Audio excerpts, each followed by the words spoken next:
नमस्कार, मी हर्षाली. हितगुज या आपल्या खास कार्यक्रमात आपल्या सर्वांचं स्वागत.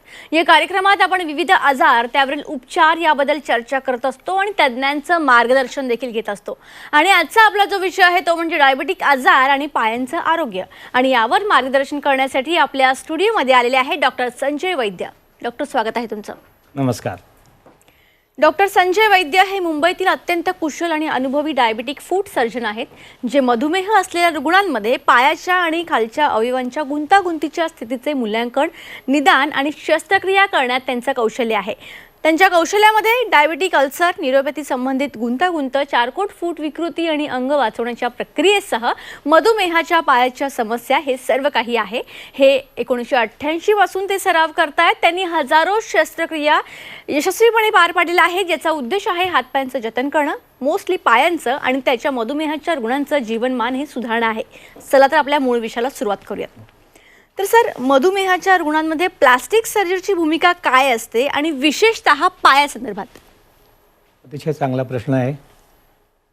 कुठचाही प्रश्न मला विचारला की त्याचं सोप्यात सोपं उत्तर काय, म्हणून मी जेव्हा विचार करतो तेव्हा मी ज्ञानेश्वरीकडे वळतो. माऊलींनी ज्ञानेश्वरीमध्ये एक ओवी लिहिली आहे, न्यूनते पुरते अधिकते सरते करुणे घेयावे हे तुमते विनवती असे. म्हणजे काय, प्लास्टिक सर्जरीच्या संदर्भात ही ओवी कशी लागू पडते असं मला विचाराल तर न्यूनते पुरते जे काही कमी आहे तिकडे आपण काहीतरी तिकडे भर घालायची आहे. अधिकते सरते म्हणजे जिकडे काही जास्त आहे ते तिकडे आपण कमी करायचं आहे. ही प्लॅस्टिक सर्जनची हे त्याचं काम आहे.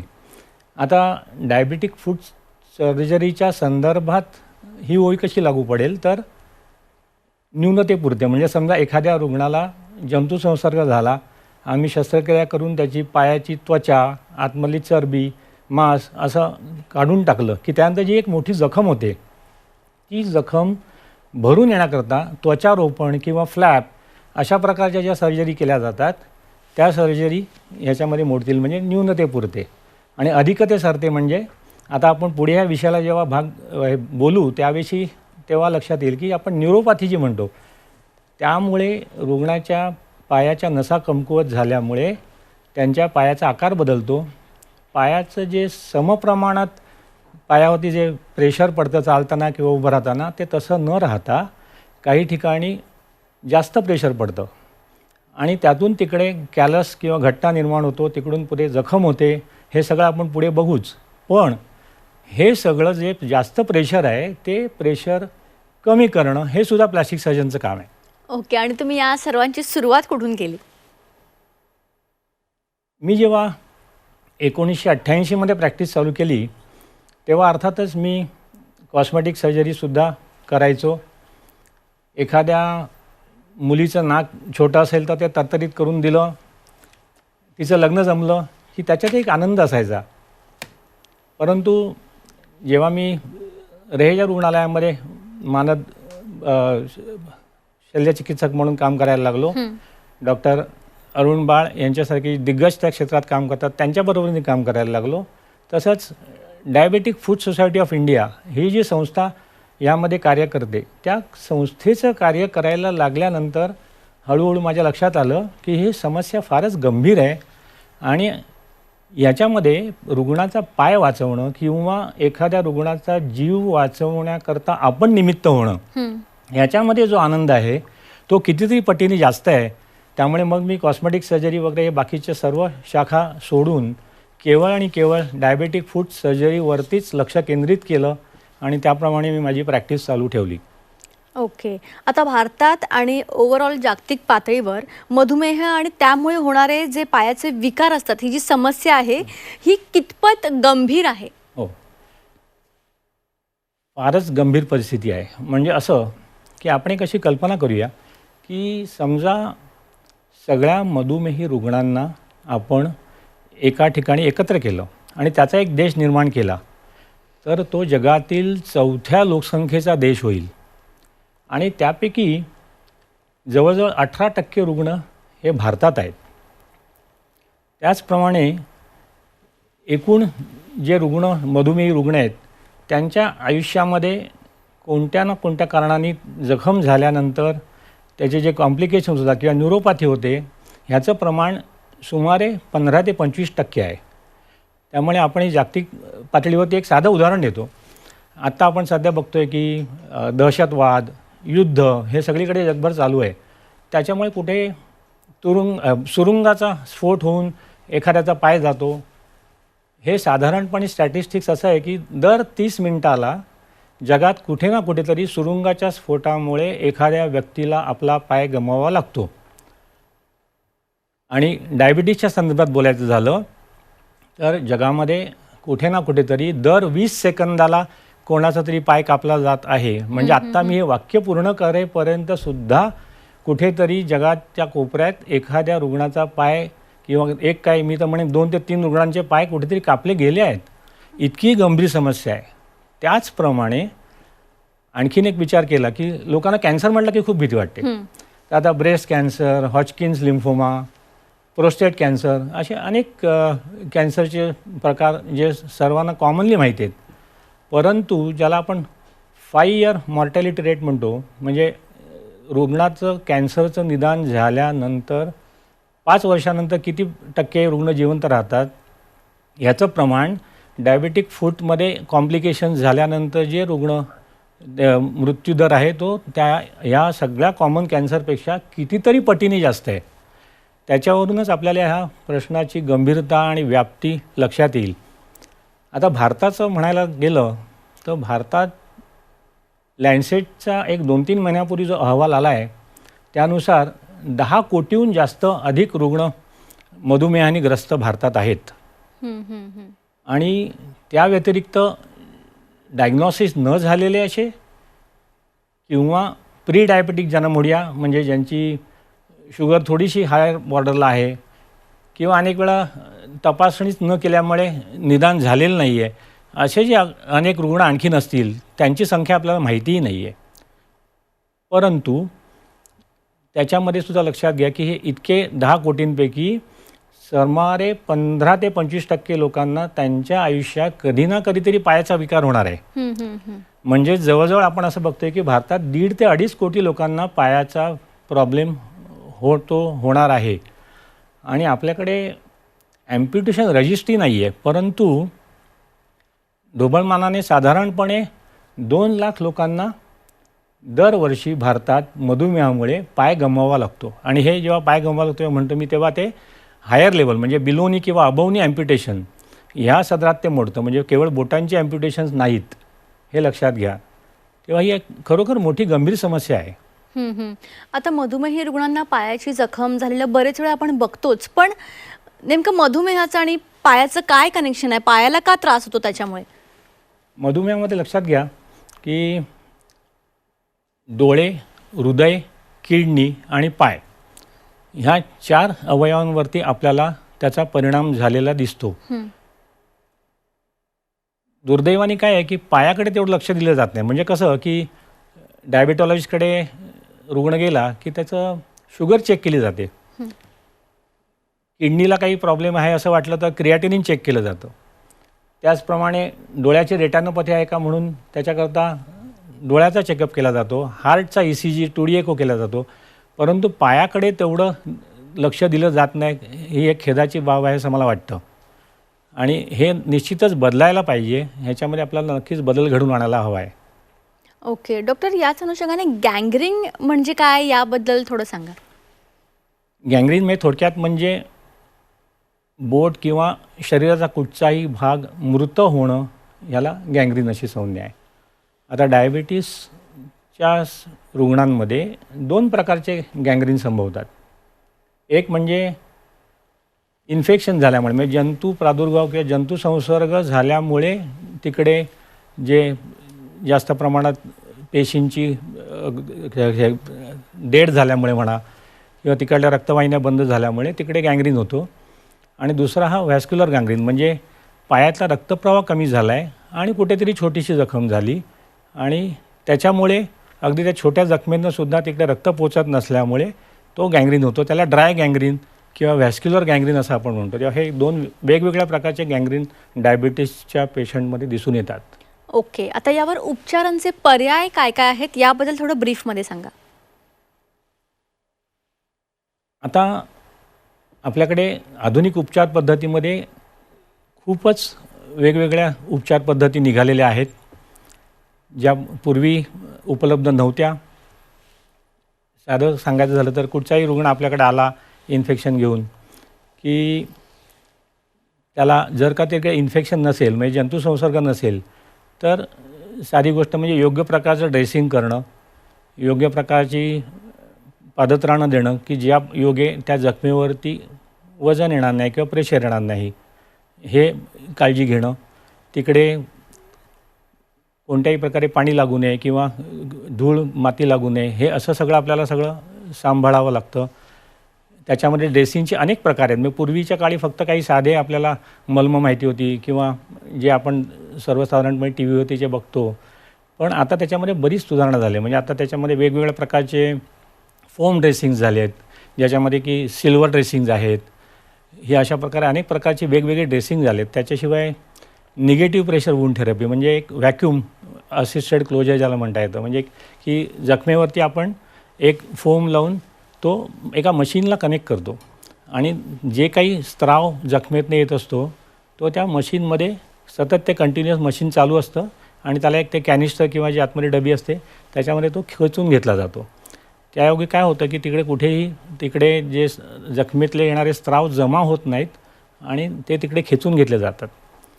दुसरा एक त्याच्यामध्ये फायदा असा आहे की ही पेशंटला आपण घरी पण हे करू शकतो. त्याच्याकरता पेशंटला हॉस्पिटलमध्ये राहण्याची गरज नसते. त्यामुळे ते घराच्या घरी ती करून आणि तो रोजच्या रोज बदलावही लागत नाही. ड्रेसिंग हा एक अतिशय महत्त्वाचा भाग आहे की ते आपण 5 ते 6 दिवस ते ठेवू शकतो. त्यामुळे रुग्णाला कमी दुखतं, शिवाय जखम लवकर रिकवर होते. तेव्हा हा एक आणखीन उपचार पद्धतीचा भाग झाला. त्याच्यानंतर हायपरबॅरिक ऑक्सिजन थेरपी किंवा टॉपिकल ऑक्सिजन थेरपी, म्हणजे थोडक्यात म्हणजे तिकडे जखमेला आपण ऑक्सिजनचा जास्त पुरवठा करणं.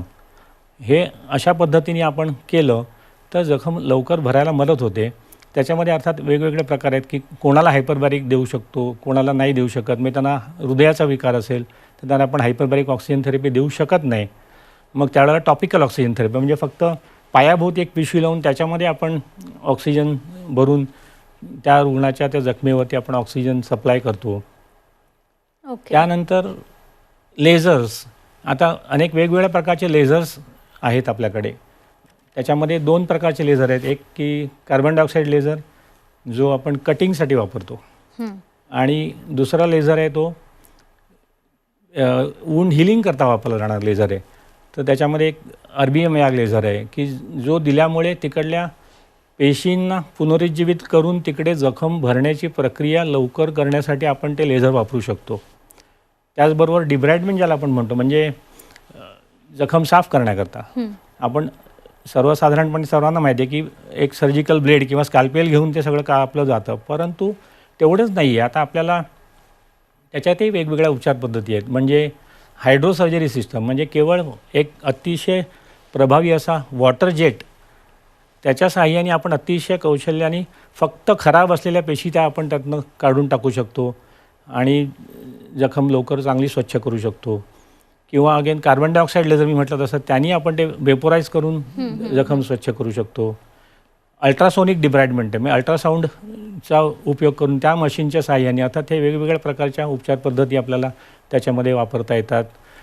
आणि दुसरं सांगायचं झालं तर ज्या रुग्णांना मी आता मगाशी व्हॅस्क्युलर गँग्रीन म्हटलं, त्यांना आपल्याला इवन पायाची अँजिओग्राफी करून आणि अँजिओप्लास्टीसुद्धा करून आपण त्यांचे पायातला रक्तप्रवाह वाढवण्याकरता त्याच्यात आपण उपचार करू शकतो. तेव्हा हे अनेक वेगवेगळ्या प्रकारच्या उपचार पद्धती आता आपल्याकडे विकसित झालेल्या आहेत. आता आपण प्रिव्हेन्शनबद्दल बोलूया. या सगळ्या गोष्टी होऊच नाही, या समस्या उद्भवूच नाही म्हणून आपण काय करू शकतो? पहिली गोष्ट म्हणजे मला वाटतं की असं खेदानी म्हणावंसं वाटतं की सर्वसाधारणपणे काय होतं की पेशंटला संवेदना नसतात पायामध्ये, त्यामुळे तो काही कंप्लेंट करत नाही डॉक्टरकडे येतो तेव्हा.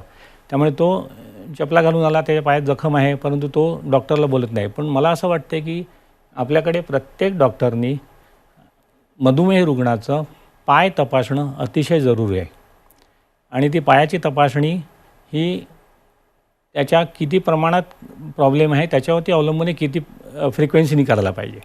म्हणजे असं की एखादा नुकताच निदान झालेला मधुमेह रुग्ण आहे, तर त्याला आपण वर्षातून एकदा पण त्याची तपासणी करू शकतो. म्हणजे केवळ पायाची नुसती तपासणी नाही, त्याच्यामध्ये आणखीन पुढे असं लक्षात घ्या की न्यूरोपॅथी, ज्याच्याविषयी आपण थोडं विस्तृत पुढे बोलणारच आहोत, की न्यूरोपॅथी चेकिंग करणं म्हणजे त्याच्यात vibratory perception, touch sensation, hot and cold हे अशा प्रकारच्या ज्या काही संवेदना आहेत त्या टेस्टिंग करण्याची मशीन्स उपलब्ध आहेत, ती करायची. नंतर अँकेल ब्रेकेल इंडेक्स म्हणजेच पायाची सर्क्युलेशन चेक करण्याकरता अगदी मी तर म्हणेन की नर्सेससुद्धा ही टेस्ट करू शकतात, की हाताचं ब्लड प्रेशर बघायचं, पायाचं ब्लड प्रेशर बघायचं, त्याचा रेशो घ्यायचा आणि त्याच्यावरून आपल्याला एक कल्पना येते की पायातला रक्तप्रवाह योग्य प्रमाणात आहे की नाही, आणि ती वर्षातून एकदा टेस्ट करायची. आणि तो हळूहळू कमी व्हायला लागला की आपल्याला कळतं की तिकडे कुठेतरी त्यांच्या रक्तप्रवाहात अडथळा निर्माण होतो आहे. त्याचप्रमाणे ओडिया स्कॅन किंवा फूड प्रेशर मॅपिंग आणि गेट ॲनालिसिस म्हणजे पेशंटला उभं करून एका कॉम्प्युटराइज स्कॅनरवरती आपण त्यांच्या पायाचे प्रेशर्स बघतो की कुठे एखाद्या ठिकाणी जास्त प्रमाणात प्रेशर येते का, चालताना त्यांचा पाय आतल्या बाजूला मुडपून पडतोय का, बाहेरच्या बाजूला मुडपून पडतोय का, की जेणेकरून त्याप्रमाणे आपल्याला त्याच्यात करेक्टिव्ह ऑर्थोटिक्स म्हणजे काही इन्सोल म्हणा किंवा प्रॉपर फुटवेअर असं देऊन आपण त्याची ती काळजी घेऊ शकतो. तेव्हा अशा प्रकारचे हा टेस्ट होणं अतिशय जरुरी आहे. आणि बरोबर. आणि मग याच अनुषंगाने रुग्णाने कोणती नेमकी या संदर्भातली काळजी घेणं गरजेचं आहे? रुग्णाला सर्वप्रथम तर मी सांगेन की त्यांनी एक वेळ चेहरा आरशात पाहिला नाही तरी चालेल, पण त्यांनी पाय जरूर आरशात बघावा. रोजच्या रोज त्यांनी पायाचं परीक्षण संध्याकाळी करायला पाहिजे. कुठे पायाला लालसरपणा आहे का, कुठे पायाला भेग पडली आहे का, कुठे एखादा बॉईलसारखा आला आहे का, म्हणजे जंतुसंसर्ग वगैरे होत नाही आहे ना, सेल्युलायटिस म्हणजे कुठे पायाला सूज आली आहे का, हे अशा प्रकारे हे सगळं बघून त्याच्यात काही जर का वाटलं तर ताबडतोब त्यांनी काळजी घ्यायला पाहिजे. सर्वप्रथम एक लक्षात ठेवायचं की कुठेही काहीही शंका आली की पायाला काही प्रॉब्लेम आहे तर सर्वप्रथम पेशंटनी त्या पायावरती वजन टाकणं टाळावं. ते केलं की निदान ते आणखीन पुढे प्रादुर्भाव पुढे पसरत नाही. आणि त्यानंतर अर्थात त्यांनी लवकरात लवकर जवळच्या डॉक्टरांकडे जाऊन हे दाखवायला पाहिजे, हे तर निश्चितच. ओके. डॉक्टर, जाता जाता आपल्या प्रेक्षकांना तुम्हाला काय मेसेज द्यायचा आहे? मी असं सांगू इच्छितो, काही गोष्टी अतिशय साध्या वाटेल पण अतिशय महत्त्वाच्या आहेत. त्याच्यामध्ये एक म्हणजे मी म्हटलं तसं रोज पायाची काळजी घ्या, आपल्या पादत्राणांची काळजी घ्या.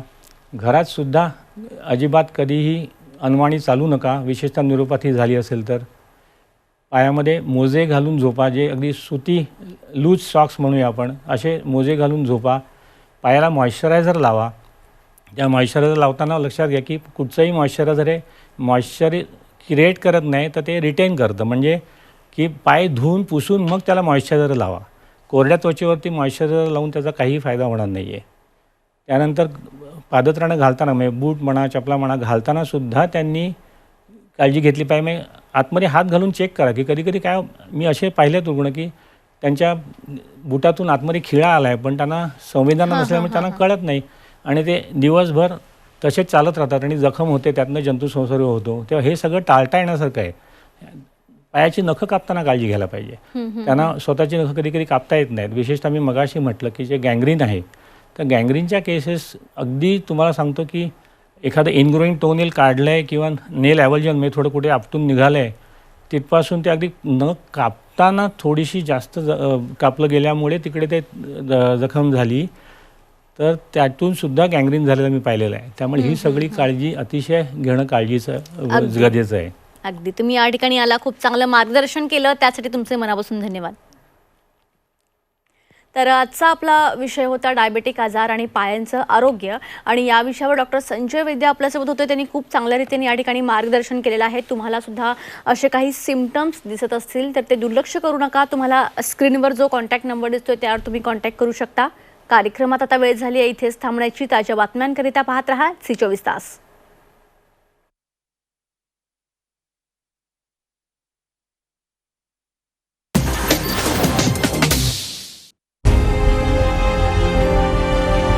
विकासाचा ध्यास म्हणजे